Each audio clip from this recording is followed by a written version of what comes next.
ओम नमो ब्रह्मादिभ्यो ब्रह्मविद्या संवृताय कर्तृभ्यो वंश ऋषिभ्यो महद्भ्यो नमो गुरुभ्यः। सर्वोपप्लवरहितः प्रज्ञानघनः प्रत्यगर्थो ब्रह्मैवाहमस्मि। ओम पूर्णमदः पूर्णमिदं पूर्णात् पूर्णमुदच्यते पूर्णस्य पूर्णमादाय पूर्णमेवावशिष्यते। ओम शान्ति शान्ति शान्तिः। हरिः ओम। श्री गुरुभ्यो नमः। हरिः ओम। എല്ലാവർക്കും പ്രണാമം. ഓം നമോ നാരായണായ. അധ ശുക്ല യജുർവേദീയ കാണ്വശാഹ ബൃഹദാരണ്യക ഉപനിഷത്ത് ദ്വിതീയ കാണ്ഡം മുനികാണ്ഡം തൃതീയ അധ്യായം ജൽപരൂപ ഉപപത്തി പ്രകരണം തൃതീയ ബ്രാഹ്മണം ഭുജ്ജു ബ്രാഹ്മണം അല്ലെങ്കിൽ ഭുജ്യ ബ്രാഹ്മണം. പ്രഥമ മന്ത്രം ഒരുമിച്ച് പാരായണം ചെയ്യാം. അധഃ ഏനം ഭുജ്യുഃ ലാഹ്യായനിഃ പപ്രച്ഛ യാജ്ഞവൽക്യ ഇതി ഹോവാച മദ്രീഷു ചരകാഃ പര്യവ്രജാമ തേ പതഞ്ജലസ്യ കാപ്യസ്യ ഗൃഹാൻ ഐമ തസ്യ ആസീദ് ദുഹീത ഗന്ധർവ ഗൃഹീത തം അപൃച്ഛാമ കഹ അസി ഇതി സഹ അബ്രവീത് സുധന്വ ആംഗിരസഃ ഇതി തം യഥാ ലോകാനാം അന്ധാൻ അപൃച്ഛാമ അധ ഏനം അബ്രൂമ ക്വ പാരീക്ഷിതാഃ അഭവൻ ഇതി ക്വ പാരീക്ഷിതാഃ അഭവൻ സഹ ത്വാ പൃച്ഛാമി യാജ്ഞവൽക്യ ക്വ പാരീക്ഷിതാഃ അഭവൻ ഇതി. യാജ്ഞവൽക്യ മഹർഷിയെ നമസ്കരിച്ചുകൊണ്ട് നമുക്ക് ഭുജ്ജു ബ്രാഹ്മണം പ്രഥമ മന്ത്രം ജൽപരൂപ ഉപപത്തി പ്രകരണം പ്രഥമ ബ്രാഹ്മണം അശ്വല ബ്രാഹ്മണൻ നമ്മൾ കണ്ടു. അതിനുശേഷം ആർത്തഭാഗ ബ്രാഹ്മണം, അതിനുശേഷം തൃതീയ ബ്രാഹ്മണം ഭുജ്ജു ബ്രാഹ്മണം നമ്മൾ കണ്ടിരുന്നു.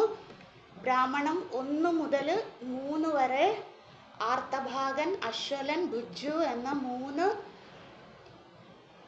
എതിരാളികൾ അല്ലെങ്കിൽ വിദ്വത്സഭയിൽ യാജ്ഞവൽക്യ മഹർഷിക്ക് പൂർവപക്ഷിയായി ഇരുന്നു കൊണ്ട് 3 പേര് പ്രശ്നങ്ങൾ ഉന്നയിക്കുന്നത് പ്രധാനമായിട്ടും വൈദിക കർമ്മങ്ങളെയും അല്ലെങ്കിൽ വൈദിക ഉപാസനകൾ സകാമമായി ചെയ്താൽ എന്താണ് ഫലം, അതിൻ്റെ പരിണിതമായി എന്ത് ലോകത്തെയാണ് അവർ പ്രാപിക്കുന്നത്, ആ ലോകം എങ്ങനെയുള്ളതാണ്, നശ്വരമാണ് എന്ന് യാജ്ഞവൽക്യ മഹർഷി മറുപടി പറയുന്നത് നമ്മൾ കണ്ടു. അല്ലെങ്കിൽ അനിത്യഫലമാണ് നൽകുന്നത്. അതാണ് ആർത്തഭാഗന്റെ ചോദ്യത്തിനും അശ്വലന്റെ ചോദ്യത്തിനുമായിക്കൊണ്ട് യാജ്ഞവൽക്യ മഹർഷി മറുപടി പറയുന്നത്. അത് തന്നെയാണ് ഭുജ്യുവും മറ്റൊരു രീതിയിൽ ഒരു അദ്ദേഹത്തിൻ്റെ ജീവിതത്തിൽ ഉണ്ടായ കഥാസന്ദർഭമായി ചേർത്തുകൊണ്ട് പറയുന്നത്. അധഃ ഏനം പ്രഥമ മന്ത്രം അധഃ ഏനം ഭുജ്യുഃ ലാഹ്യായനിഃ പപ്രച്ഛ നമ്മൾ തുടങ്ങുന്ന കണ്ടിരുന്നു. നമ്മുടെ മനസ്സിൽ ആ സഭാമണ്ഡപം യാജ്ഞവൽക്യ മഹർഷി ഒറ്റയ്ക്ക്, ബാക്കി അദ്ദേഹത്തിൻ്റെ പൂർവപക്ഷികളായിക്കൊണ്ട് വിവിധങ്ങളായ ചോദ്യങ്ങൾ ഉന്നയിക്കുവാനായിട്ട് വിദ്വത്സഭയിലുള്ള പണ്ഡിതന്മാർ, അതിനെല്ലാം അധ്യക്ഷനായിക്കൊണ്ട് ജനക മഹാരാജാവ്. അപ്പം ആർത്തഭാഗൻ ഉപരമിച്ചതിനു ശേഷം ലാഹ്യൻ്റെ പൗത്രനായ ഭുജ്ജു എന്നു പേരായ ഒരു വിദ്വാൻ യാജ്ഞവൽക്യ മഹർഷിയോടായി ചോദ്യം ചോദിക്കുകയാണ്. യാജ്ഞവൽക്യ ഇതി ഹോവാച മദ്രേഷു ചരകാഃ പര്യവ്രജാമ. അപ്പം അദ്ദേഹത്തിൻ്റെ ജീവിതം, അപ്പം നമ്മുടെ മനസ്സിൽ ആ ബുജ്ജുവിൻ്റെ ചിത്രം ഉണ്ടാകണം. ബുജ്ജു ഇങ്ങനെ പറയുകയാണ്, അല്ലയോ യാജ്ഞവൽക്യ, ഒരിക്കൽ ഞാൻ എൻ്റെ ഗുരുകുലവാസമെല്ലാം കഴിഞ്ഞു പരിവ്രാജനം നടത്തുന്ന കാലഘട്ടം. ആ സമയത്ത് ഞാൻ എവിടെ എത്തി? മദ്രപുരി എന്ന ദേശത്തു കൂടെ ഞാനും എൻ്റെ സഹപാഠികളും നടക്കുകയായിരുന്നു. അങ്ങനെ ഞാൻ ഒരു വീട്ടിൽ ഭിക്ഷയ്ക്കായിട്ട് എത്തി. തം തേ പതഞ്ജലസ്യ കാപ്യസ്യ ഗൃഹാൻ ഐമ. അപ്പം ഈ കപിഗോത്രത്തിൽ ജനിച്ച പതഞ്ജലൻ എന്ന പേരായ ഒരാളുടെ വീട്ടിൽ ഞാൻ എത്തി. അത് മദ്രപുരിയിലാണ് ഞങ്ങളിങ്ങനെ ദേശാടനം നടത്തുന്നത്. അവിടെ ചെന്നപ്പോൾ എന്ത് സംഭവിച്ചു? തസ്യ ആസീത് ദുഹീത ഗന്ധർവ ഗൃഹീത. അവിടെ ഈ പതഞ്ജലന് ഒരു മകളുണ്ട്. ആ മകൾക്ക് എന്തു പറ്റി? ഗന്ധർവ ഗൃഹീത. ആ മകളുടെ ദേഹത്ത് സൂക്ഷ്മ രൂപത്തിൽ ഗന്ധർവൻ പ്രവേശിച്ചു. അതായത് ഈ സ്ഥൂല ശരീരം മാത്രമേ, നമ്മൾ ഈ കാണുന്ന സ്ഥൂല ശരീരം മാത്രമേ മകളുടെ ഉള്ളൂ. ബാക്കി സംസാരിക്കുന്നതും പെരുമാറുന്നതും ചിന്തിക്കുന്നതും വ്യവഹരിക്കുന്നതും ഒക്കെ ആരാണ്? ഗന്ധർവൻ. അതാണ് ഗന്ധർവ. ഗൃഹീത എന്ന് വെച്ചാൽ പിടിക്കുക എന്നാണ് അർത്ഥം. നമ്മളിവിടെ മനസ്സിലാക്കേണ്ടത് ആവേശതുഹു, ആവേശിച്ചു. അതായത് ഗന്ധർവൻ പ്രവേശിച്ചു ഈ മകളുടെ ശരീരത്തിൽ എന്ന് പറയുകയാണ്. അപ്പോൾ എന്താണ് ഗന്ധർവൻ പ്രവേശിക്കാൻ എങ്ങനെയാണ് മനസ്സിലാകുന്നത്? അത് മനസ്സിലാകുക എന്ന് പറഞ്ഞാൽ പെരുമാറുന്നത്, സംസാരിക്കുന്നത്, ചിന്തിക്കുന്നത്, പ്രവർത്തിക്കുന്നത്, വ്യവഹരിക്കുന്നത്. ടോട്ടലായിട്ട് പറഞ്ഞാൽ ആ മകളായിട്ടല്ല, പതഞ്ജലൻ്റെ മകളായിട്ടല്ല ഞങ്ങൾ ആ കുട്ടിയെ കണ്ടത്, അല്ലേ? ഞങ്ങളോട് വ്യവഹരിച്ചത് ആരാണ്? ഗന്ധർവനായിക്കൊണ്ടാണ് ഞങ്ങളോട് വ്യവഹരിച്ചത്. പക്ഷെ ശരീരം ആ കുട്ടിയുടെ ശരീരമാണ്. പക്ഷെ വ്യവഹാരം മുഴുവൻ നടത്തുന്നത് ഗന്ധർവനാണ് എന്ന് പറഞ്ഞു. തം അപൃച്ഛാമ കഹ അസി ഇതി. തം ഗന്ധർവാഹ. ഞങ്ങൾ ആ സ്ത്രീ, ആ കുട്ടി പെൺകുട്ടിയാണ്, അല്ലേ? മകളാണ്. ദുഹീത മകള് അല്ല. ഇപ്പോൾ ആരാണ് വ്യവഹാരം നടത്തുന്നത്? ഗന്ധർവൻ. അതായത് പുരുഷ ശരീരമാണ് വ്യവഹാരം നടത്തുന്നത്. അപ്പോൾ ഞങ്ങൾ എന്ത് ചെയ്തു? ആ ഗന്ധർവനോടായിക്കൊണ്ട് ഞങ്ങളിങ്ങനെ സംസാരിച്ചു. അപ്പോൾ ഞാനെന്ന് വെച്ചാൽ ബുജ്ജു പറയാണ്, ഞാനൊരു ചോദ്യം ചോദിച്ചു ഈ ഗന്ധർവനോട്. ആ ചോദ്യമാണ് ബുജ്ജു പറയുന്നത്. അപൃച്ഛാമ, ഞാൻ ചോദിച്ചു. എന്താണ്? കഹ അസീതി, താങ്കൾ ആരാണ്, അല്ലേ എന്ന് ചോദ്യം ചോദിച്ചു ഗന്ധർവനോടായിക്കൊണ്ട് ചോദ്യം. നമ്മളിത് പല സന്ദർഭങ്ങളിലും നമ്മളൊരു പക്ഷെ കണ്ടിട്ടുണ്ടാകാം, അല്ലെങ്കിൽ കേട്ടിട്ടുണ്ടെങ്കിലും ഉണ്ടാകാം. കഥകളിലൂടെയൊക്കെ കേട്ടിട്ടുണ്ടാകാം. ഇപ്പം ഗന്ധർവൻ തന്നെ വരണമെന്നില്ല, മറ്റ് സൂക്ഷ്മ ശരീരങ്ങൾ പ്രവേശിച്ചതായ ദേഹങ്ങൾ നമ്മൾ കണ്ടിട്ടാണ്. ഇപ്പം നമ്മൾ ചോറ്റാനിക്കരയിലൊക്കെ പോയ ഒരുപാട് ഇങ്ങനെ കാണാം. നമ്മുടെ പ്രത്യേകിച്ച് നാട്ടിലുള്ള ഒരു ഉദാഹരണം ഞാൻ പറഞ്ഞതാണ്. നമ്മളിത് പഠിച്ചുകൊണ്ടിരുന്ന സമയത്ത്, ബൃഹദാരണ്യ ഉപനിഷത്ത് ഇവിടെ ഗുരുകുലത്തിൽ പഠിച്ചുകൊണ്ടിരുന്ന സമയത്ത് ഇത് പഠിക്കുന്ന സന്ദർഭം ബ്രഹ്മവിദ്യാപ്രകരണം കഴിയുന്ന ആ സമയത്ത് ഇത് എത്തിയിട്ടില്ല. നമ്മുടെ കൂടെ പഠിക്കാനായിട്ടൊരു ബംഗാളിൽ നിന്ന്, വെസ്റ്റ് ബംഗാളിൽ നിന്ന് ഒരു മുസൽമാൻ കുടുംബത്തിൽ ജനിച്ച ഒരു വിദ്യാർത്ഥി വന്നു പഠിക്കാനായിട്ട്. ഈ കുട്ടിക്ക് ചെറുപ്പം മുതലേ ഇങ്ങനെ അവിടെ നിങ്ങൾക്കറിയാലോ, ബംഗാളിലാകുമ്പോൾ എല്ലാ വീടുകളിലും രാമകൃഷ്ണദേവനെ അറിയാത്തതായിട്ട് ആരുമില്ല. അപ്പോൾ ഈ കുട്ടിക്കും ഇതറിയാം. വേലൂർ മഠത്തിൽ പോകും, ജയറാംവാടിയിൽ പോകും, ദക്ഷിണേശ്വരത്തൊക്കെ പോകും. ഈ കുട്ടിക്ക് അപ്പോൾ നമ്മുടെ സംസ്കാരം അറിയണം, പഠിക്കണം എന്നുള്ള ഒരു പൂർവ്വവാസന അത് പ്രകടമാക്കാൻ തുടങ്ങി. അപ്പോൾ ഈ കുട്ടി എന്ത് ചെയ്തു? ആരുടെടുത്തും പറയാതെ ഈ കുട്ടി രാമകൃഷ്ണ മഠത്തിൽ ചെന്നപ്പം അവിടെ സ്വാമിജി പറഞ്ഞു, നിങ്ങളുടെ വീട് ഇവിടെ തന്നെയല്ലേ, അപ്പം വീട്ടിൽ നമുക്ക് പെർമിഷൻ വേണമല്ലോ ആശ്രമത്തിൽ നിർത്തണമെങ്കിൽ. അപ്പോൾ ചെറിയ കുട്ടിയാണ്, 19 വയസ്സ്. ഇവിടെ വന്നപ്പം കഴിഞ്ഞ വർഷം 19 വയസ്സേ ഉള്ളായിരുന്നു. അപ്പോൾ സ്വാമിജി പറഞ്ഞ് വീട്ടിൽ സമ്മതം ഇല്ലാതെ പറ്റൂല, പിന്നെ അച്ഛനമ്മമാർ പോലീസ് കേസൊക്കെ കൊടുക്കും, അങ്ങനെ വലിയ പ്രശ്നമൊക്കെ വരും. അപ്പം അതുകൊണ്ട് അങ്ങനെയൊന്നും പ്രയാസമാണ്. നിങ്ങൾ ഒന്നെങ്കിൽ പെർമിഷൻ ലെറ്റർ വാങ്ങിച്ചിട്ട് വരൂ, അല്ലെങ്കിൽ അച്ഛനോ അമ്മയോ ആരെങ്കിലും മാതാപിതാക്കളെ കൂട്ടിയിട്ട് വരാൻ പറയും. അപ്പോൾ ഈ കുട്ടിക്ക് അതൊന്നും പറ്റില്ല. കാരണം അവരൊരു മറ്റൊരു സംസ്കാരത്തിൽ ജനിച്ച് വളരുന്ന രീതിയല്ലേ. അപ്പോൾ ഒരിക്കലും അത് സനാതന ധർമ്മത്തെ അവർ എല്ലാവരും അംഗീകരിക്കണമെന്നില്ലല്ലോ. അപ്പോൾ ഈ കുട്ടി എന്ത് ചെയ്തു? അപ്പോൾ സ്വാമിജിയോട് പറഞ്ഞു ഇങ്ങനെ വീട്ടിൽ നിന്ന് പെർമിഷൻ. അപ്പോൾ സ്വാമിജി പറഞ്ഞു നിങ്ങൾക്ക് അത്രയും എന്താ പറയുക സാധന ചെയ്യണം, ഇതറിയണം എന്നാണെങ്കിൽ നിങ്ങൾ ബംഗാളല്ലാതെ മറ്റ് ഏതെങ്കിലും ദേശത്ത് പോകും. അപ്പോഴും നിങ്ങൾക്ക് അതായിരിക്കും നല്ലത്. കാരണം ഇവിടെ നിന്ന് എന്തായാലും അന്വേഷിച്ച് വരും, നിങ്ങളെ പിന്നെ വീട്ടിൽ പിടിച്ചുകൊണ്ട് പോകും. അങ്ങനെയൊക്കെ സന്ദർഭം ഉണ്ടായി. വീട്ടിൽ പിടിച്ചുകൊണ്ട് പോവുകയൊക്കെ ചെയ്തു. പിന്നെ അത് ആരും അറിയാണ്ട് വീണ്ടും വന്നു. അങ്ങനെ 3-4 തവണയായപ്പോൾ സ്വാമിജി പറഞ്ഞു ഇവിടെ നിന്ന് പൊക്കോളൂ. ആ കുട്ടിയുടെ തീവ്രമായ വൈരാഗ്യം കണ്ടിട്ട്. അപ്പോൾ അങ്ങനെ ഉത്തരകാശിയിൽ വന്ന് അപ്പോൾ ഇവിടെ നമ്മുടെ സ്വാമിജിയെ വിളിച്ചു പറഞ്ഞു. സർവാൻ സ്വാമിജിയോട് പറഞ്ഞു ഇങ്ങനെ ഒരു കുട്ടി വരുന്നുണ്ട്, അതിനുള്ള വ്യവസ്ഥയൊക്കെ ചെയ്ത് കൊടുക്കണം ആശ്രമത്തിൽ. അപ്പോൾ സ്വാമിജി ബംഗാൾ അവിടെ തന്നെയാണ്, ശരീരം അവിടെ നിന്നായതുകൊണ്ട് അറിയാം. അപ്പോൾ ഇങ്ങനെ വന്നു. അപ്പോൾ ഇവിടെ നിന്നു. ഇവിടെ 5-6 മാസം ഉണ്ടായിരുന്നു നമ്മളോടൊപ്പം. അപ്പം പഠിക്കാൻ എന്നും ക്ലാസ്സിന് വരും, സേവ ചെയ്യും. നല്ല ആക്റ്റീവായിട്ടുള്ളൊരു പയ്യനായിരുന്നു. അപ്പം ഈ കുട്ടി കുറച്ച് മാസങ്ങൾക്ക് ശേഷം ഈ കുട്ടിക്ക് പഠിക്കാനും പറ്റുന്നില്ല. അപ്പോൾ ഒന്നും ചെയ്യാൻ അല്ലാത്തൊരവസ്ഥയായി. ഇപ്പോൾ എന്താ നമ്മൾ ഡോക്ടറെ അടുത്ത് കൊണ്ടുപോയി അത് എന്താണെന്ന് മനസ്സിലാകുന്നില്ല. ശരീരം മുഴുവൻ വേദന, ചുട്ടുപൊള്ളുന്ന പോലത്തെ വേദന, എപ്പോഴും പനി.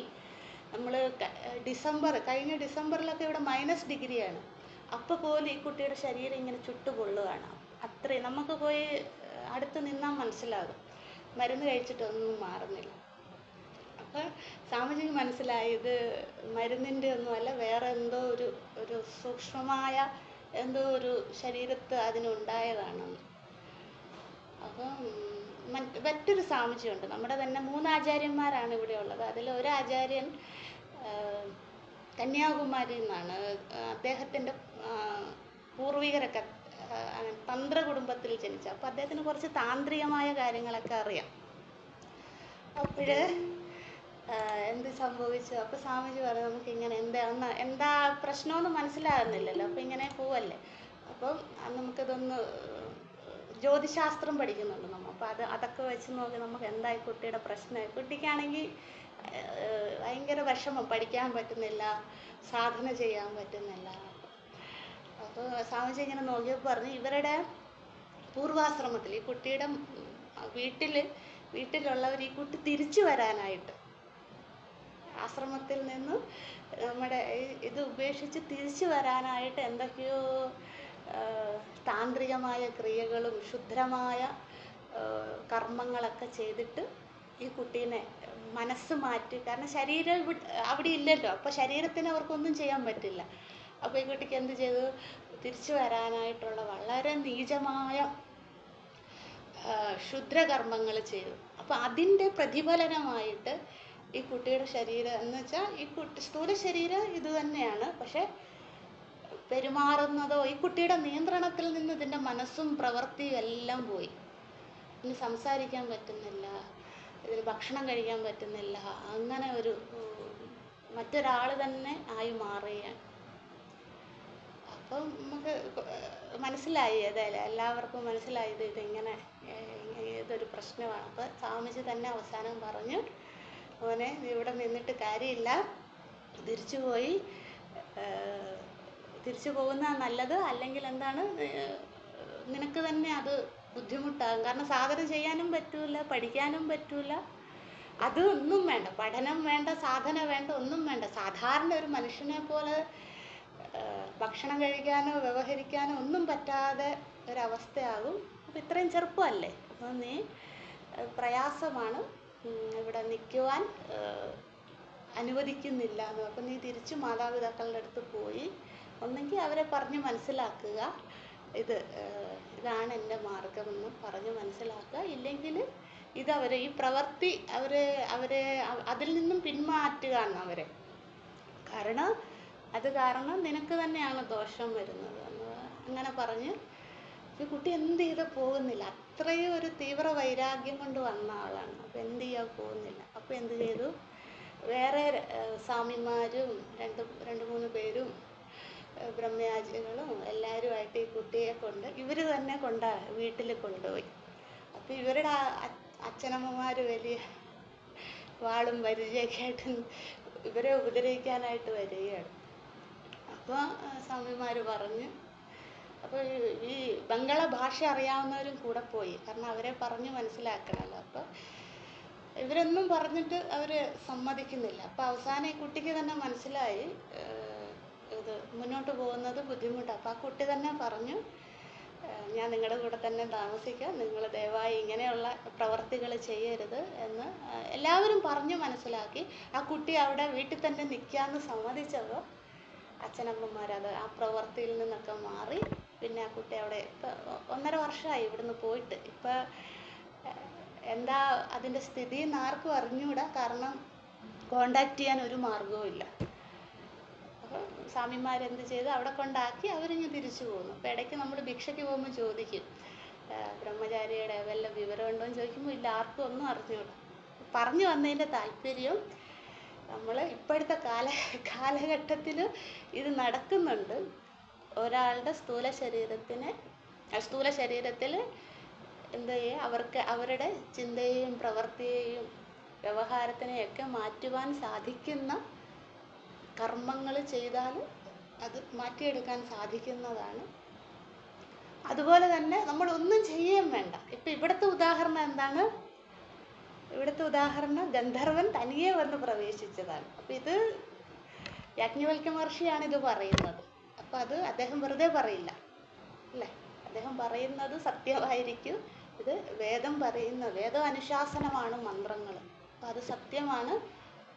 ഗന്ധർവന്മാരെന്ന് പറയുന്നത് ദേവലോകത്ത് പ്രവേശിച്ചവരാണ്. അപ്പം ദേവലോകത്ത് എത്തണേ തന്നെ എത്രയോ പുണ്യം, എത്രയോ ജന്മങ്ങൾ തപസ് ചെയ്താൽ, തപസ്സെന്ന് വെച്ചാൽ സകാമമായ സാധന ചെയ്ത് യജ്ഞയാഗാദികളിലൂടെ ആർജിച്ച പുണ്യം കണ്ടാണ് ഒരാൾ ദേവലോകത്തെത്തുന്നത്. അതിലും ഇരട്ടി പുണ്യം വേണം ഗന്ധർവ ശരീരം കിട്ടുവാനായിട്ട് അല്ലേ. അപ്പോൾ അത്രയും പുണ്യമുള്ള ഒരു ജീവനാണ് ഗന്ധർവൻ. അപ്പോൾ അവർക്ക് ദേവലോകത്ത് അവർ ശാപങ്ങൾ കിട്ടുമ്പോൾ, അല്ലെങ്കിൽ അവർ എന്താണോ ദേവതകളുടെ ആജ്ഞ അനുസരിക്കേണ്ടവരാണ് ഗന്ധർവന്മാർ. അപ്പോൾ ദേവതകൾക്കാണ് ഗന്ധർവന്മാരെക്കാളും ശക്തിയുള്ളത്. അപ്പോൾ ദേവതകളുടെ ആജ്ഞ അനുസരിക്കാതെ വരുമ്പോഴും ദേവതകളുടെ ശാപം കൊണ്ട് ഗന്ധർവന്മാർക്ക് ഭൂമിയിലേക്ക്, അല്ലെങ്കിൽ ദേവലോകത്തിനേക്കാളും താഴ്ന്ന ലോകങ്ങളിലേക്ക്, താഴ്ന്ന ശരീരങ്ങളിലേക്ക് വരേണ്ടതായ അവസ്ഥ ഉണ്ടാകാം. അപ്പോൾ അവരെന്ത് ചെയ്യും? അവർ സൂക്ഷ്മ ശരീരികളാണ്. അപ്പോൾ അവർക്ക് ഈ ലോകത്ത് വ്യവഹരിക്കണമെങ്കിൽ, അവരുടെ ശാപം മാറുന്നത് വരെ ഈ ലോകത്ത് നിൽക്കണമെങ്കിൽ മറ്റൊരു ഈ ഭൂമിയിൽ നിലനിൽക്കണമെങ്കിൽ സ്ഥൂല ശരീരം വേണമല്ലോ, ഇല്ലാതെ ഭൂമിയിൽ ആർക്കും നിലനിൽക്കില്ല. അപ്പോൾ അവരെന്ത് ചെയ്യും? അവരിങ്ങനെ സ്ഥൂല ശരീരങ്ങൾ അന്വേഷിച്ച് നടക്കും. അപ്പം അവർക്ക് അനുയോജ്യമായത് അവർ തന്നെ കണ്ടെത്തും, ഗന്ധർവന്മാർ തന്നെ. അങ്ങനെ സ്ഥൂല ശരീരത്തിലേക്ക് പ്രവേശിക്കും.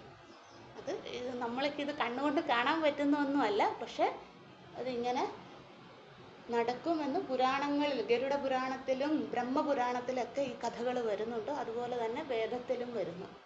അപ്പോൾ ഇങ്ങനെ ഗന്ധർവന്മാർ വന്നു. അപ്പോൾ ആ ഗന്ധർവനോട് സംസാരിച്ചു. അതായത് ഈ പെൺകുട്ടിയോട്, മകളോട്, പതഞ്ജലൻ്റെ മകളോട് ആര് സംസാരിച്ചു? ബുജ്ജു സംസാരിച്ചു.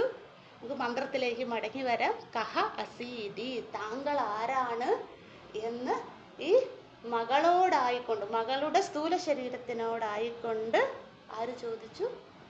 ബുജ്ജു ചോദിക്കുകയാണ്. അപ്പം സഹ എന്ന് വെച്ചാൽ അവൻ. ഇവിടെ ആരാണ്? സഹ ഗന്ധർവ, ഈ ഗന്ധർവൻ അബ്രവീത്, ഞങ്ങളോടായിക്കൊണ്ട് പറയുകയാണ്. അപ്പം ബുജ്ജു ചോദ്യം ചോദിക്കുന്നു. ബുജ്ജുവിനോടൊപ്പം മറ്റ് സഹപാഠികളും, പരിവ്രജനത്തിനായി അദ്ദേഹത്തിനോടൊപ്പം മദ്രപുരിയിൽ വന്ന മറ്റ് സഹപാഠികളും ഉണ്ട്. അവരോടായിക്കൊണ്ട് ഞങ്ങൾ എല്ലാവരും നിൽക്കുകയാണ്. പതഞ്ജലനുണ്ട് അല്ലേ. അപ്പം ചിലപ്പം മകളുടെ അമ്മയൊക്കെ കാണും. അവരെ ഒന്നും ഇവിടെ പറയുന്നില്ല. നമ്മൾക്ക് ആ സന്ദർഭം ഓർക്കാവുന്നതാണ്. അപ്പം ഇവരോടായിക്കൊണ്ട് പറയുകയാണ്, സുധന്വാ അങ്കിരസ ഇതി. അത്രയും ഗന്ധർവന്റെ ഡയലോഗാണ്, ഗന്ധർവൻ പറയുന്ന സംഭാഷണമാണ്. സുധന്വാ അങ്കിരസ ഇതി. ഞാൻ ആരാണെന്ന് ചോദിച്ചല്ലോ, അപ്പം ഞാൻ ആരാണെന്ന് പറയുകയാണ് ഗന്ധർവൻ. ഞാൻ അങ്കിരസത്തിൻ്റെ, അങ്കിരസം എന്ന് പറയുന്ന ഗോത്രത്തിൽ, അല്ലേ, നമ്മൾ പഠിച്ചിട്ടുണ്ടല്ലേ അങ്കിരസ് മുണ്ടകോപനിഷത്തിൽ. സഭാരദ്വാജായ, അവിടെ പ്രഥമ മുണ്ടകത്തിൽ പ്രഥമ മന്ത്രം, ആ ബ്രഹ്മാദേവാനാം പ്രഥമ സംഭൂവ വിശ്വസ്യ കർത്ത ഭുവനസ്യ ഗോപ്ത സബ്രഹ്മവിദ്യാം സർവവിദ്യാ പ്രതിഷ്ഠാം അഥർവായ ജ്യേഷ്ഠപുത്രായ പ്രാഹ അഥർവണേയാം പ്രവചേജ ബ്രഹ്മ അഥർവായാം അങ്കിരേ പരാവരാം. 1:1:2 അങ്കിരസിൻ്റെ അതുപോലെ വംശബ്രാഹ്മണത്തിലും നമ്മൾ കണ്ടതാണ്. അപ്പം അങ്കിരസ് എന്ന് പറയുന്ന മഹർഷി, അദ്ദേഹത്തിൻ്റെ ഗോത്രത്തിൽ ഉള്ളവർ ആങ്കിരസ്. ഇപ്പം ഗന്ധർവനാകണമെങ്കിൽ എന്താണ്, വെറുതെ ഒരാൾ ഗന്ധർവനാകില്ല. അദ്ദേഹം ഒരു കുലത്തിൽ, മനുഷ്യ ശരീരത്തിൽ പൂർവജന്മങ്ങളിൽ ജനിച്ച് മനുഷ്യ ശരീരം എടുത്ത് അനേകം യജ്ഞയാഗാദികൾ ചെയ്ത് സ്വർഗലോകത്തിലേക്ക് പോകാനായിട്ടുള്ള അനേകം യജ്ഞയാഗാദികൾ ചെയ്ത് എന്ത് ചെയ്യണം, പുണ്യം സമ്പാദിച്ച് സ്ഥൂല ശരീരം, മനുഷ്യ ശരീരത്തിലുള്ള സ്ഥൂല ശരീരം ഉപേക്ഷിച്ചാണ് ഒരാൾ ഗന്ധർവലോകത്ത് അല്ലെങ്കിൽ ദേവലോകത്തെത്തി ഗന്ധർവനാകുന്നത്. അപ്പം ഇദ്ദേഹം പറയുകയാണ്, മുമ്പ് ഞാൻ ആരായിരുന്നു, അപ്പോൾ അദ്ദേഹത്തിൻ്റെ ആ ഗോത്രം തന്നെ തുടരുകയാണ്. ഇതാണ് അങ്കിരസ് ഗോത്രത്തിലുള്ള ഞാൻ ആരാണ്, സുധന്വ, എൻ്റെ പേര് സുധന്വ എന്നാണ് എൻ്റെ പേര് എന്ന് ആ ഗന്ധർവൻ പറയും. അപ്പം ഗന്ധർവൻ്റെ പേരാണ് സുധന്വ എന്ന്, അദ്ദേഹത്തിൻ്റെ ഗോത്രമാണ് അങ്കിരസ് എന്ന ഗോത്രം. തം യഥാ, അടുത്ത ഭാഗം, മന്ത്രത്തിൻ്റെ അടുത്ത ഭാഗം. തം യഥാ ലോകാനാം അന്ധാൻ അപ്രച്ഛാമ. തം എന്ന് വെച്ചാൽ ഞങ്ങൾ, അതായത് ബുജ്ജുവിൻ്റെ ഡയലോഗാണ് അടുത്തത്. ബുജ്ജു പറയുകയാണ്, അല്ലയോ യാജ്ഞവൽക്യ മഹർഷേ, ഞങ്ങൾ ഈ ഗന്ധർവനോടായിക്കൊണ്ട് ചോദിക്കുകയാണ്. അപ്പം ആരാന്ന് ചോദിച്ചു, ആരാന്ന് ഉത്തരം പറഞ്ഞു, അല്ലേ. അപ്പം അടുത്ത ചോദ്യം, തം യഥാ ലോകാനാം അന്താൻ അപൃച്ഛാമ. അപൃച്ഛാമ, ഞങ്ങൾ ഗന്ധർവനോടായിക്കൊണ്ട് ചോദിച്ചു, എന്താണ്, ലോകാനാം അന്ത, ലോകങ്ങളുടെ അന്തം എവിടെയാണ്, അവസാനം, അല്ലേ. ഈ ലോകാനാം ബഹുവചനം, ലോകങ്ങളുടെ, അതായത് ഒരു ലോകമല്ല, 2 ലോകമല്ല, എത്ര ലോകമാണോ അങ്ങേക്കറിയാവുന്നത്, ഗന്ധർവൻ അറിയാവുന്നത്, ആ ലോകങ്ങളുടെയൊക്കെ അന്തം, അവസാനം എവിടെയാണ് എന്ന് ഞങ്ങൾ ആരോട് ചോദിച്ചു, ഗന്ധർവൻ. അപ്പം നമ്മുടെ മനസ്സിൽ ഇത് വരണം, ഗന്ധർവൻ മുമ്പിൽ നിൽക്കുന്നു, ബുജ്ജുവിൻ്റെ ചങ്ങായിമാരും ഒരു ഭാഗത്ത് നിൽക്കുന്നു. അപ്പം ബുജ്ജു ചോദിച്ചു, അങ്ങ് ഇതിന് ഉത്തരം പറയൂ. കാരണം ആ പെൺകുട്ടിയല്ല, മകളല്ല സംസാരിക്കുന്നത്, ഗന്ധർവനാണ്. അപ്പം ഗന്ധർവനോട് പറയുകയാണ്, ലോകത്തിൻ്റെ അന്തം എവിടെയെന്ന് അങ്ങ് പറയൂ. അതിനുശേഷം പറയുന്നു, അധ ഏനം അബ്രൂമ കോ പാരീക്ഷിതാഹ.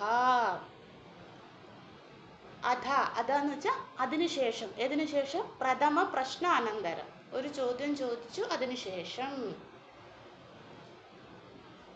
ഏനം അബ്രൂമ, ഈ ഗന്ധർവനോടായിക്കൊണ്ട് ഞങ്ങൾ തന്നെ, ആര്, ബുജ്ജുവിനോടൊപ്പം ഉള്ളവരും ഗന്ധർവനോടായിക്കൊണ്ട് ചോദിക്കുകയാണ്, ക്വാ പാരീക്ഷിതാഹ അഭവൻ ഇതി.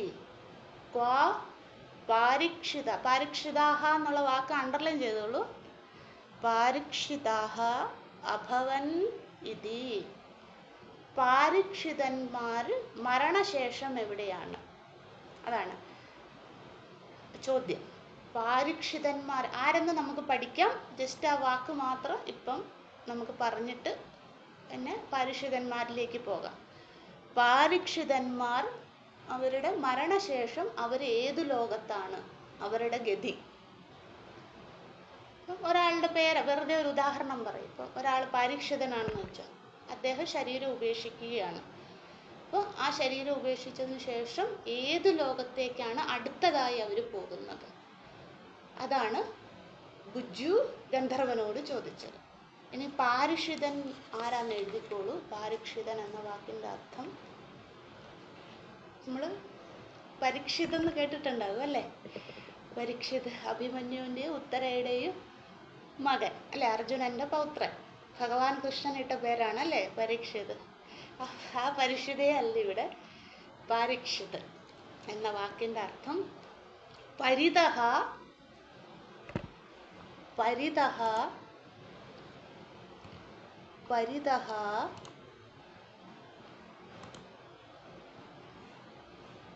ദുഃഖം പാപം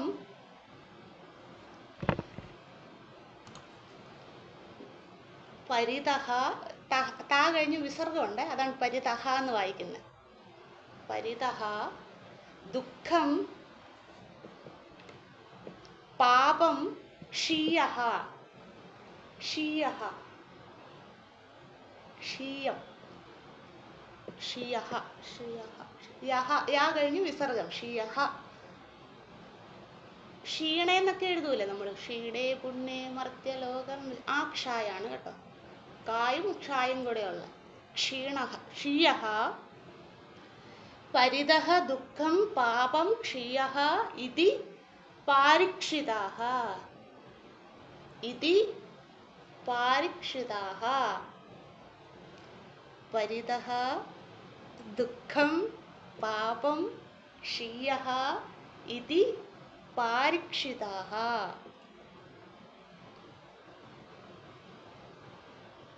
ഇനി അതിൻ്റെ പരിഭാഷ എഴുതിക്കോളൂ. വലിയ വലിയ ദുഃഖങ്ങളെ ദുഃഖങ്ങളെ എഴുതിയിട്ട് കോമ ഇട്ടിട്ട് പാപങ്ങളെ, വലിയ ദുഃഖങ്ങളെ കോമ പാപങ്ങളെ ഇല്ലാണ്ടാക്കുവാനായി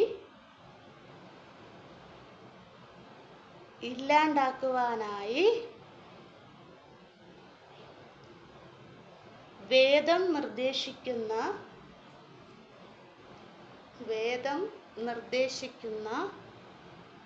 യാഗമാകുന്നു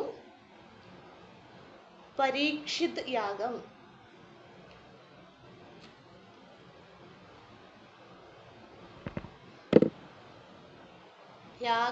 വേദം നിർദ്ദേശിക്കുന്ന യാഗമാകുന്നു പരീക്ഷിത് യാഗം. Full stop. ഈ യാഗം ചെയ്ത ആളെ പാരീക്ഷിതർ എന്ന് വിളിക്കുന്നു. അല്ലെങ്കിൽ ഈ യാഗം ചെയ്തതിന് ശേഷം അവരെ എന്ത് വിളിക്കും? പാരീക്ഷിതർ. ഒരാളാണെങ്കിൽ പാരീക്ഷിതൻ, ബഹുവചനാണെങ്കിൽ പാരീക്ഷിതർ. അല്ലേ?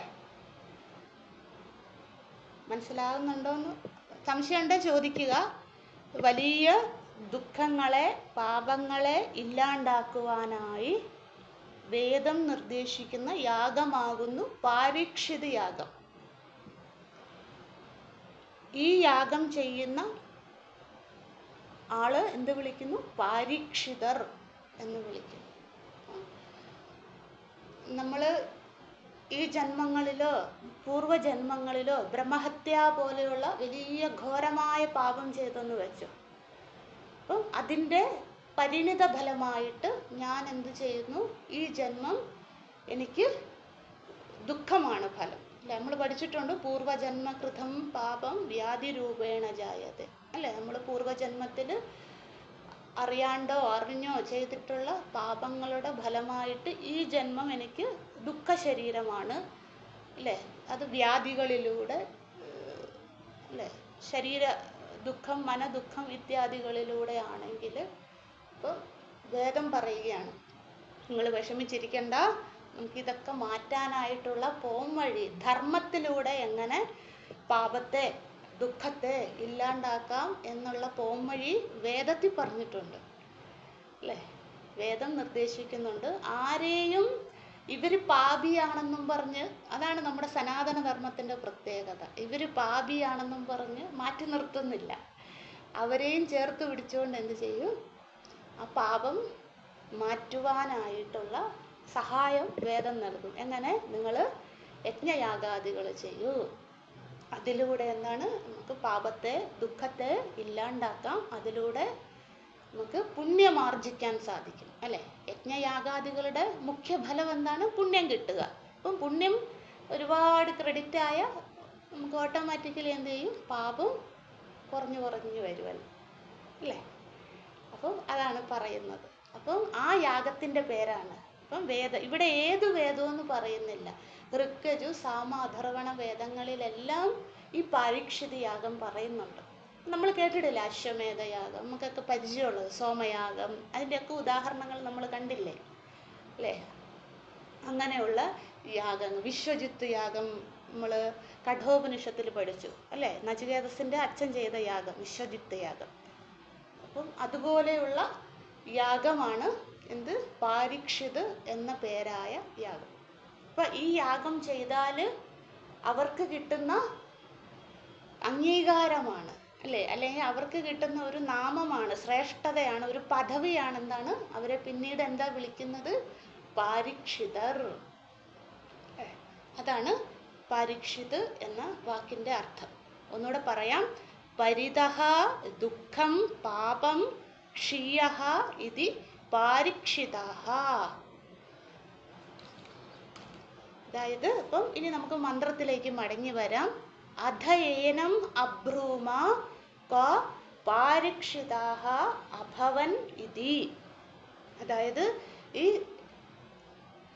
പതഞ്ജലന്റെ മകളുടെ ശരീരത്തിരിക്കുന്ന ഗന്ധർവനോടായിക്കൊണ്ട് ബുജ്ജു ചോദിക്കുകയാണ്, അല്ലയോ ഗന്ധർവ, ഈ പാരീക്ഷിതന്മാർ, അപ്പൊ ഈ പാരീക്ഷിതന്മാരപ്പൊ ആരായിരിക്കും?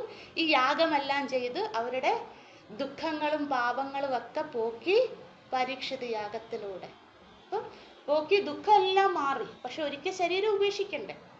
അപ്പൊ ഇന്നലെ വരെ ഞാൻ പാരീക്ഷിത യാഗം ചെയ്തു, എൻ്റെ ദുഃഖം എല്ലാം പോയി, നാളെ ഞാൻ മരിക്കണമല്ലോ അല്ലേ? അപ്പോൾ ഞാൻ മരിക്കുമ്പോൾ ആരായിട്ടാണ് മരിക്കുന്നത്? ഞാൻ പാരീക്ഷിതനായിട്ടാണ് മരിക്കുന്നത്. കാരണം എനിക്ക് ആ ടൈറ്റിൽ കിട്ടി, ഞാൻ ഈ യാഗം ചെയ്ത് അല്ലേ? നമ്മൾ പഠിച്ചില്ലേ, സോമയാഗം ചെയ്ത് കഴിഞ്ഞാൽ അവരെ സോമയാജി എന്ന് വിളിക്കുമെന്ന് പഠിച്ചില്ലേ? അതുപോലെ അപ്പോൾ സോമയാജിയും മരിക്കും, അതുപോലെ പാരീക്ഷിതന്മാരും മരിക്കും. ദുഃഖമൊക്കെ മാറിക്കാണും, പക്ഷെ ശരീരം എന്തായാലും ഈ ലോകത്ത് നിന്ന് നമ്മൾ ഉപേക്ഷിച്ചേ മതിയാകും. അപ്പോൾ ഇവർ മരിച്ചു കഴിഞ്ഞാൽ, ശരീരം ഉപേക്ഷിച്ച് കഴിഞ്ഞാൽ, അതാണ് അഭവൻ നിധി. അവരുടെ എന്താണ് ഇനി അവരുടെ മേൽഗതി എന്താണ്? അവരേത് ലോകത്താണ് പോകുന്നത്? ഒരു നിറയെ പുണ്യം ആർജിച്ചല്ലോ അവര്. അപ്പം ആ പുണ്യവുമായിട്ട് അവര് ഏത് ലോകത്തേക്കാണ് അവർക്ക് പ്രവേശം? ഇനിയൊരു ശരീരം, പുനർജന്മം, നിറയെ പുണ്യ സ്റ്റോക്കായിട്ടിരിക്കുകയാണ്. അവരുടെ അനേക ജന്മങ്ങളിലെ പാപമെല്ലാം പോയി. അപ്പം ഇനി അവര് ഏത് ലോകത്തേക്കാണ് അവർക്കിനി അടുത്ത പുനർജന്മം കിട്ടുക? അതാണ് ചോദ്യം. ക പാരീക്ഷിതാഃ അഭവൻ ഇതി. അതിനുശേഷം പറയുന്നു, ബുജ്ജു തന്നെ പറയുകയാണ്, ക പാരീക്ഷിതാഃ അഭവൻ. അതായത് ബുജ്ജു പറയുകയാണ്, യാജ്ഞവൽക്യ മഹർഷിയോട് പറയുകയാണ്, ഞങ്ങൾ ആ കുട്ടിയുടെ ശരീരത്തുള്ള ഗന്ധർവനോട് ഈ ചോദ്യം ചോദിച്ചല്ലോ, ആ ഗന്ധർവൻ ഞങ്ങൾക്ക് മറുപടി പറഞ്ഞു, കോ പാരീക്ഷിതാഃ അഭവൻ. ഈ പാരീക്ഷിതന്മാര് എവിടെയായിരിക്കും പുനർജനിക്കുക എന്ന് ഈ ഗന്ധർവൻ ഈ കുട്ടിയുടെ ശരീരത്തിൽ ഇരുന്നു കൊണ്ട് ഞങ്ങൾക്ക് വ്യക്തമായി ഉത്തരം പറഞ്ഞു തന്നു. അതാണ് ക്വ പാരീക്ഷിതാഃ അഭവന് രണ്ടാമത് പറയുന്നത്. ശ്രദ്ധിക്കണേ. അതായത് ബുജ്ജു യാജ്ഞവൽക്യ മഹർഷിയോട് പറയുകയാണ്, ആ കുട്ടിയുടെ ശരീരത്തിൽ ഇരുന്ന ഗന്ധർവനോട് ഞങ്ങൾ ഈ ചോദ്യമാണ് ചോദിച്ചത്. ഗന്ധർവൻ ഞങ്ങൾക്ക് കൃത്യമായി മറുപടി പറഞ്ഞു, പാരീക്ഷിതന്മാര് എവിടെയാണ് പുനർജനിക്കുക എന്നായിരുന്നു എൻ്റെ ചോദ്യം. ബുജ്ജു പറയുകയാണ്. അപ്പം യാജ്ഞവൽക്യ മഹർഷിയോട് പറയുകയാണ്. അപ്പോൾ ഗന്ധർവൻ ഞങ്ങളോട് വ്യക്തമായി മറുപടി പറഞ്ഞു തന്നു എവിടെയാണ് പാരീക്ഷിതന്മാർ പുനർജനിക്കുക എന്ന്. അതാണ് ക്വഹ പാരീക്ഷിതാഹ അഭവൻ. അതിനുശേഷം സഹ ത്വാ പൃച്ഛാമി. സഹ എന്ന് വെച്ചാൽ സഹ ബുജ്ജുഹു, ഞാൻ. ബുജ്ജു പറയാം, ഞാൻ ത്വാ അങ്ങയോട്, ത്വാ യാജ്ഞവൽക്യഃ അങ്ങയോട്, സഹ ബുജ്ജുഹു ത്വാ യാജ്ഞവൽക്യഃ യാജ്ഞവൽക്യ മഹർഷേ അങ്ങയോട് ഞാൻ പൃച്ഛാമി, ഞാൻ അങ്ങയോട് ഇതേ ചോദ്യം തന്നെ ചോദിക്കുകയാണ്. അതായത് ഞാൻ എന്താണോ ഗന്ധർവനോട് ചോദിച്ചത്, ഗന്ധർവൻ എനിക്ക് വ്യക്തമായി മറുപടി പറഞ്ഞു തന്നു. പക്ഷെ ആ മറുപടി പറയുന്നില്ല, അത് ബുജ്ജുവിന് മാത്രമേ അറിയുള്ളൂ, വേറെ ആർക്കും അറിയില്ല. അപ്പോൾ എനിക്ക് വ്യക്തമായി ഗന്ധർവൻ മറുപടി പറഞ്ഞു തന്നു. അങ്ങക്കിത് അറിയാവോ എന്ന് എനിക്ക് പരീക്ഷിക്കണം, അല്ലെ? അതാണ് എൻ്റെ ചോദ്യം. അതുകൊണ്ട്, കാരണം ഉത്തരം അറിയാം, ബുജ്ജുവിന് ഗന്ധർവനിൽ നിന്ന് ഉത്തരം കിട്ടിയത് കൊണ്ട് ചോദ്യത്തിലും ഉത്തരത്തിലും സംശയമൊന്നുമില്ല ബുജ്ജുവിന്. അതുകൊണ്ട് എന്ത് ചെയ്യുന്നു, യാജ്ഞവൽക്യ മഹർഷിയെ പരീക്ഷിക്കുവാനായിക്കൊണ്ട് ബുജ്ജു അതേ ചോദ്യം തന്നെ, ഉത്തരം അറിയാവുന്ന ചോദ്യം തന്നെ എന്ത് ചെയ്തു, യാജ്ഞവൽക്യ മഹർഷിയോടായിക്കൊണ്ട് ചോദിച്ചു. അതാണ് സഹത്വാ പൃച്ഛാമി, ഞാൻ ആ ചോദ്യം തന്നെ ഞാൻ അങ്ങയോട് പൃച്ഛാമി ചോദിക്കുകയാണ്. എന്നിട്ട് എന്ത് പറയുന്നു, യാജ്ഞവൽക്യ ക്വ പാരീക്ഷിതാഹ അഭവൻ ഇതി. യാജ്ഞവൽക്യ, അല്ലയോ യാജ്ഞവൽക്യ മഹർഷേ, ബുജ്ജു പറയുന്നു, ക്വ പാരീക്ഷിതാഹ അഭവൻ ഇതി. ഈ പാരീക്ഷിതന്മാര്, അല്ലെ, പാരീക്ഷിത്ത് എന്ന യാഗം ചെയ്ത് പാപങ്ങളൊക്കെ പോക്കിയ ഈ പാരീക്ഷിതന്മാര് പുനർജനിക്കുന്നത് എവിടെയാണ് എന്ന് അഭവൻ ഇതി എനിക്ക് പറഞ്ഞു നൽകിയാലും. അതാണ് എൻ്റെ ചോദ്യം. ആ ഉത്തരം ദയവായി അങ്ങ് പറഞ്ഞാലും. അഭവൻ ഇതി എന്ന് ബുജ്ജു ചോദിച്ചു. ചോദ്യം മനസ്സിലായെന്ന് വിചാരിക്കുന്നു. നമുക്ക് അടുത്ത മന്ത്രത്തിലേക്ക് പോകാം. അതിനുള്ള മറുപടിയാണ് യാജ്ഞവൽക്യ മഹർഷി പറയുന്നത്. ഇത്രയേ ഉള്ളൂ. നമ്മുടെ മനസ്സിൽ ഒന്നും കൂടെ ആ ചിന്തിക്കുക. പര്യടനത്തിന് പോയ, അല്ലെ, ഭിക്ഷയ്ക്കായിട്ട് പരിവ്രാജനം നടത്തുന്ന ബുജ്ജു, അദ്ദേഹത്തിൻ്റെ കൂട്ടാളികൾ, അവർ പതഞ്ജലൻ്റെ വീട്ടിലെത്തി. അപ്പോൾ ഗന്ധർവൻ പ്രവേശിച്ച ഒരു കുട്ടിയെ കണ്ടു. ആ കുട്ടി അല്ല എന്ന് ഇവർക്ക് മനസ്സിലായി, ഗന്ധർവനാണെന്ന്. ആ കുട്ടി തന്നെ ഉത്തരം പറഞ്ഞു, ഞാൻ അങ്കിരസ് ഗോത്രത്തിലുള്ള സുധന്വ എന്ന പേരായ ഗന്ധർവനാണെന്ന് പറഞ്ഞു. അപ്പോൾ ബുജ്ജു എന്ത് ചെയ്തു, ബുജ്ജുവിന് കുറേ സംശയങ്ങളുണ്ടായിരുന്നു. അപ്പോൾ ആ സംശയങ്ങളൊക്കെ ചോദിക്കുകയാണ്. അതിൽ പ്രധാനപ്പെട്ട ഒരു ചോദ്യം ഇവിടെ യാജ്ഞവൽക്യ മഹർഷിയോടായി പറയുന്നു, പാരീക്ഷിതന്മാർ പുനർജനിക്കുന്നത് എങ്ങനെയായിരിക്കും? യാജ്ഞവൽക്യ മഹർഷിയോട് അതേ ചോദ്യം ബുജ്ജു ചോദിക്കുന്നു. അതിനുള്ള മറുപടിയാണ് ദ്വിതീയ മന്ത്രം. നമുക്ക് അതിൻ്റെ ഒന്ന് പദച്ഛേദം നടത്താം. വ്യാഖ്യാനം നാളെ കാണാം. സഹോവാച ഉവാച വൈ സഹ. സഹോവാച ഉവാച വൈ സഹ അഗച്ഛൻ വൈ തേ തത് തേ തത് യത്ര അശ്വമേധയാജിനഃ. അശ്വമേധയാജിനഃ, യാജിനഃ വിസർഗാണ് അവിടെ. സംശയമുള്ള ഒരു വേർഡ് ബൈ വേർഡ് നോക്കിയാൽ മതി. അശ്വമേധയാജിനഃ ഗച്ഛന്തി ഇതി. ഗച്ഛന്തീതി എന്ന് വെച്ചാൽ ഗച്ഛന്തി അധികം ഇതി, ഗച്ഛന്തി ഇതി കോമ. ക്വാ നു അശ്വമേധയാജിനഃ. ക്വാ നു ആണ് കേട്ടോ, നൊഷയല്ല, നു അധികം ആ. ക്വാ നു അശ്വമേധയാജിനഃ. ക്വാ നു അശ്വമേധയാജിനഃ ഗച്ഛന്തി ഇതി. ദ്വാത്രിംശതം വൈ. ദേവരഥാഖ്യാനി ദേവരഥാഖ്യാനി അയം ലോകഃ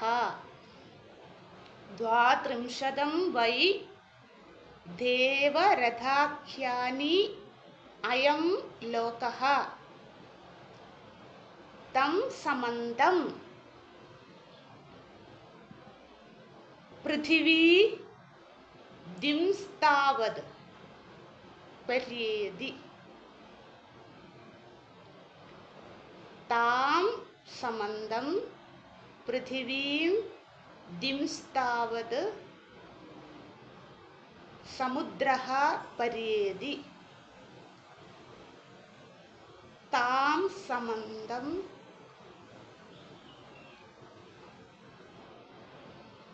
പൃഥിവീ ദിംസ്താവത് പര്യേതി താം സമന്തം പൃഥിവീ ദിംസ്താവത് സമുദ്രഃ പര്യേതി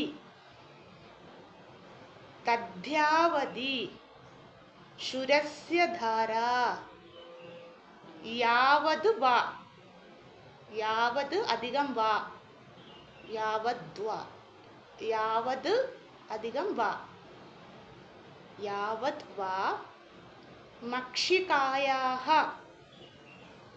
മക്ഷികായാഃ പത്രം താവൻ താവൻ അന്തരേണ പത്രം താവൻ അന്തരേണ ആകാശഃ താവൻ അന്തരേണ ആകാശഃ താൻ ഇന്ദ്രഃ താൻ ഇന്ദ്രഃ സുപർണഃ വിസർഗാണ് അവിടെ സുപർണഃ സുപർണഃ ഭൂത്വാ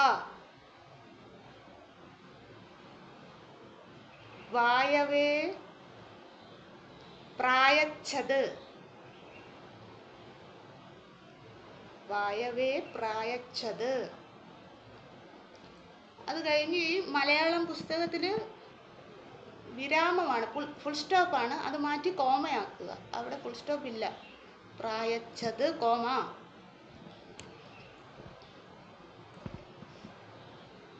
താൻ വായുഹു ആത്മനി താൻ വായുഹു ആത്മനി ദിത്വാ തത്ര അഗമയത് തത്ര അഗമയത് യത്ര അശ്വമേധയാജിനഃ തത്ര അഗമയത് യത്ര അശ്വമേധയാജിനഃ യാജിനഃ അഭവൻ ഇതി താൻ വായുഹു ആത്മനി ദിത്വാ തത്ര അഗമയത് യത്ര അശ്വമേധയാജിനഃ അഭവൻ ഇതി. അവിടെയാണ് ഫുൾ സ്റ്റോപ്പ്. ഇതി അവിടെ.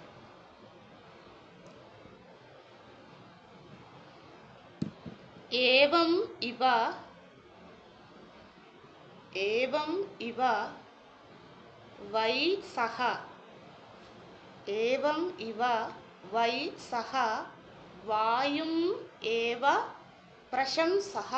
പ്രശംസഃ എന്നാണ്, അത് മാറ്റി പ്രശംസഃ എന്നാക്കുക. ഒരു ഷാ ഇരട്ടിച്ചതാണ്, ഒരു ഷായേ ഉള്ളൂ. പ്രശംസഃ പ്രശംസിച്ചു. നമ്മൾ ആർത്തഭാഗ ബ്രാഹ്മണത്തിൽ കണ്ട അതേ പദം തന്നെ.